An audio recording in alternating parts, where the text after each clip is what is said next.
दक्षिण भारत में महिपलारोप्य नाम का एक बहुत सुंदर नगर था, एक शहर था। किस समय पे वह बहुत परिपूर्ण था, यानी कि हरा भरा था पैसों तय। वहाँ पे एक आदमी रह था भाई, जिसका नाम वर्धमान था। वो ना व्यापारी था, व्यापारी। और वो सोचता रहता था कि किस तरीके से ज़्यादा से ज़्यादा पैसा कमाया जावे। वो हमेशा उपाय ढूंढता था, आज की तरह नहीं रहा था। और उसे यो चाह थी कि वो अधिक से अधिक धन कम से कम समय में कैसे कमाए ले। और एक दिन उसे 6 आधार मिल गए पीछे कमाने के। उन 6 आधार कौन कौन से थे? राज सेवा, व्यापार, विद्या, सूद, खेती और भिक्षा। और बहुत सोचने के बाद उनने उनमें से व्यापार अपना लिया था। और भाई व्यापार अपनाने के बाद धीरे धीरे उसे व्यापार का पता भी चल रहा कि व्यापार करा क्या कर जाए है। तो भाई उसने विदेशी सामान लेकर अपने देश में विदेशी सामान की अधिक कीमत में बेचना चालू कर लिया। फिर भाई एक दिन सवेरे सवेरे रथ तैयार करके वो यात्रा पर निकल गया और ज़्यादा सामान लान। और मथुरा की साइड जाते जाते उसकी जोन सी गाड़ी थी, जो बैल खींच रहे थे उसकी गाड़ी को, वह फंस गई कीचड़ में। और उसके अलावा उसके प्यारे, जो वो बहुत प्यार करता था, 2 बैल थे।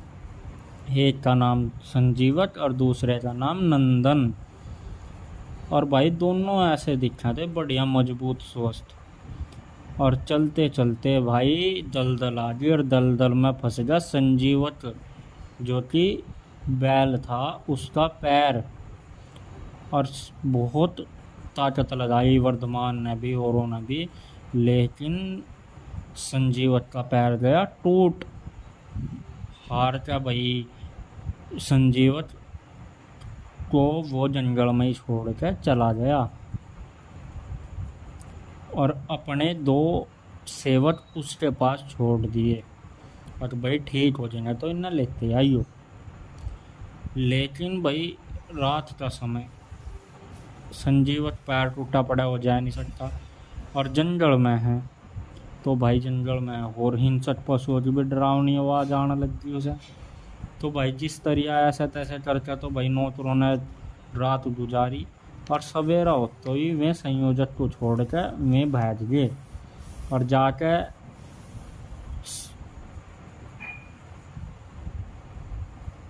अपने मालिक को कह दिया कि भाई संजीवक तो मर गया। संजीवक मालिक का बहुत प्यारा था, यानी कि वर्धमान का, और उसकी खबर तो वो टूट गया। लेकिन उधर जंगल में आराम करने के कारण संजीवक का पैर थोड़े ही दिनों में ठीक होगा और वो हंसी खुशी घूमने लगा, हरी भरी घास खाने लगा और बिल्कुल तगड़ा होगा, तंदुरुस्त होगा और मौज मस्ती शुरू कर दी भाई। वो घास चरता और झाड़ियों को उखाड़ता अपने सींगों से। तो एक दिन क्या हुआ कि यमुना के तट पर, यमुना में जाकर वो पानी पीने लगा। और पानी पीने के बाद उसने जो दहाड़ मारी, तो भाई राजा, उस जंगल का राजा था एक शेर, उसका नाम था पिंगलक। उसके कानों लो आवाज़ चली गई और पिंगलक डर गया उसकी आवाज़ सुनकर। ऐसी दहाड़ मारी उसने।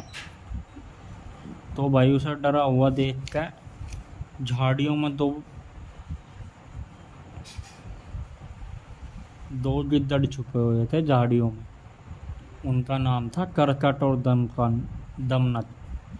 भाई वे पहले तो इसकी गला रह रहे थे, राजा की गला, पिंगलक की गला। लेकिन उनमें थोड़ी अनबन होने के कारण वे एक दूसरे से दूर हो गए थे। और वे पिंगलन का खाने के बाद जो जानवर में था मांस बच रहा था, उसे ही वे खाया करते थे। तो भाई उनमें तो पिंगलत देखा है कि पिंगलत को देखा कि भाई वो तो बहुत डरा हुआ है। तो दमनक ने करकट से पूछा, अरे भाई यो जंगल का राजा होता है, डर क्यों रहा? तो करकट ने कहा, अरे भाई हमें दूसरे के फटे में अपनी टांग नहीं अड़ानी चाहिए, अपना काम करो और निकल लो। ना तो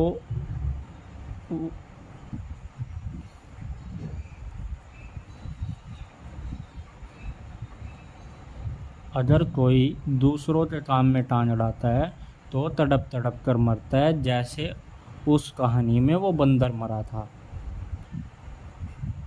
करकट की बात सुनकर जोन सा दमकल बंदर था, यानी कि दमकल नाम का बंदर था, उसने पूछा कि भाई कौन सी कहानी?